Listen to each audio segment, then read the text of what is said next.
Alright, we are on record. Alright, strictly average. We're giving this whole video battle report a try again. So a couple of things. I am not going to yell. We're doing this over at Mike's house tonight. Yeah. So I'm going to speak in a normal tone of voice, and I'll edit it. If for some reason you guys can't hear it on video, we'll figure it out. Tonight we've got Tony, not to be confused with the other Tony. This is the original Tony, the one and only. That's right. And Chemotep in person. He's playing White Scars. So we'll go first over the demons, my demons. They're in the box, which hopefully they won't end up back there quick.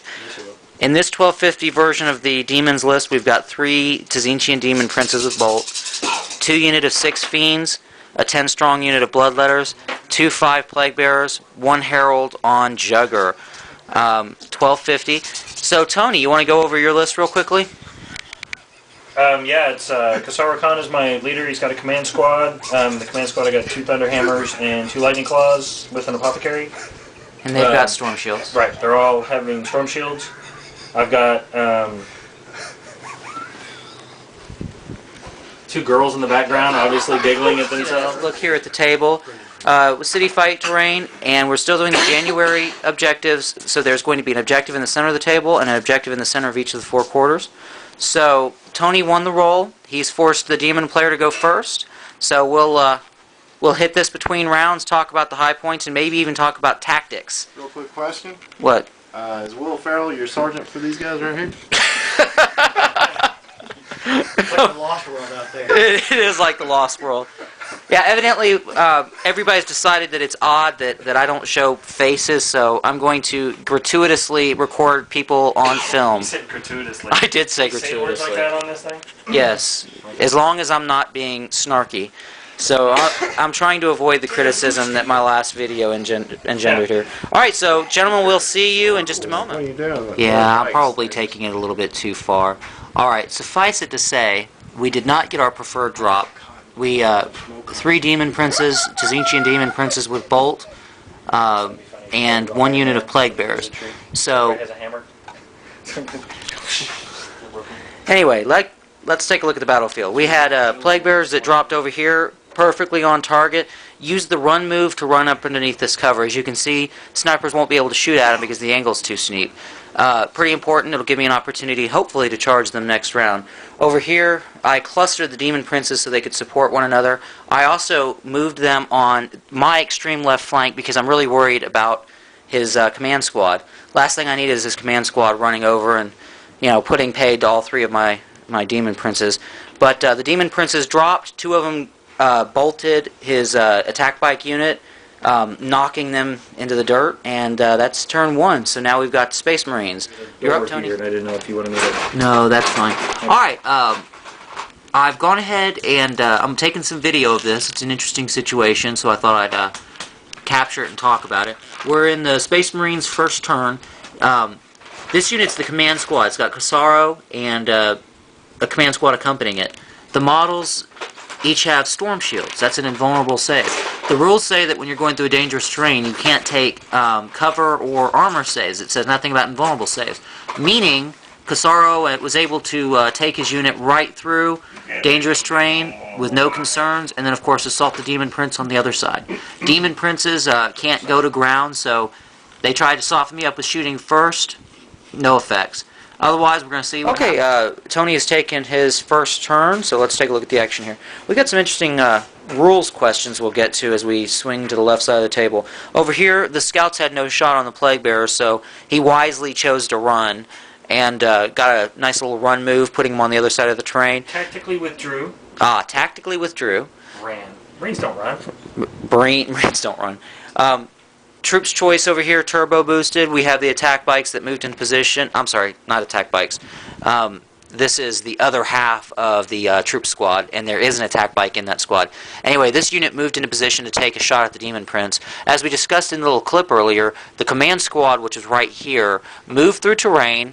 They didn't actually have to take any dangerous terrain tests, but if they'd had to, they have storm shields, so they would have been able to take invulnerable saves on that.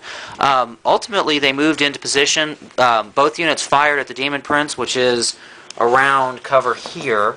and then the command squad assaulted the Demon Prince, and neither unit did much in the way of anything. The Demon Prince, with its 4+ invulnerable save, high toughness, managed to soak all the wounds and not failed even one save. So a little bit of above average dice rolling, but that's the way it runs out. Casaro used his hit and run ability, tactically redeployed, and the question that we had was initiative test. In order to make a hit and run move, you have to take an initiative test. So do you take it with Casaro, who's the one that has the ability, or the unit? Unit has an initiative of 4, Casaro has an initiative of 5. He rolled a 4, so it was a moot point, but I couldn't find anything in the rules, so I put it to the community. I am interested in the result. I thought it was funny. Any thoughts on this round, Tony? No. All right, well, we're going to move into the... Demon sucks, but no, we're good. Yeah, Demon sucks. If you'd like to share. All right, we're going into round we're interrupting the turn. I got almost the entirety of my army in on turn 2. Problem. The Khorne Bloodletters, I rolled, and I'm going to drop right on the Demon mishap table. Here's the roll.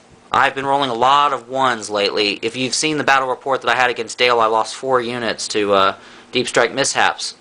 No whammies. Cock dice. Still pending. No whammies. 2.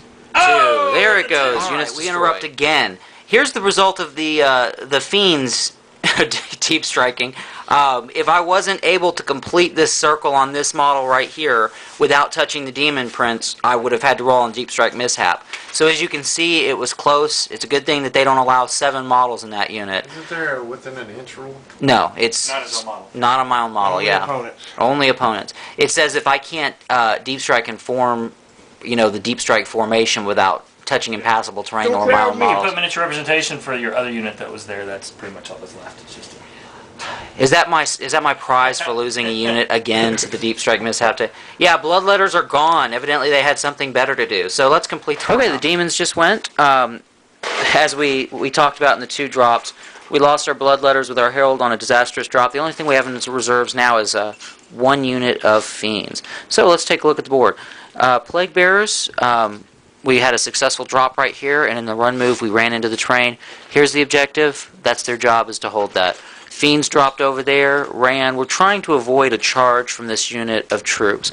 It looks to me like he's going to have the movement if he wants to risk going through the terrain. Don't let Tony know. Don't let Tony know. Yeah, we're not going to worry about that too much. Over here, my unit of Plague Bearers did manage to catch up to the Scouts, managed even to beat them in combat, and of course the Scouts got away. So my move here, I think, is interesting. I want to stay within range of the Scouts so that they have to continue falling back. I also am trying to use the Scouts as cover from any shooting.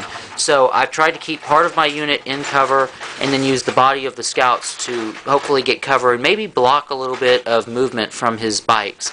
He does have units that are going to come in. We don't know which side of the board, but at least it's worthwhile to try.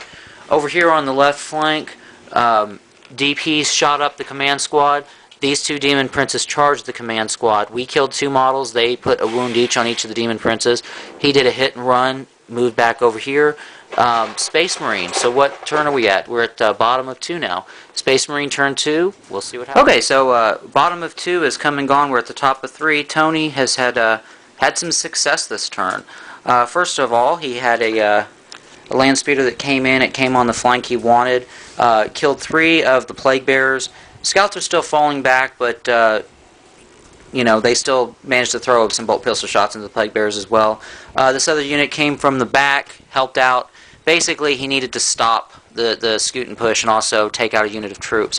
Over here, this unit potentially could have charged the Fiends, but once he was done shooting, there wasn't much need for it. The shooting from this squad and the command squad took out the Fiends.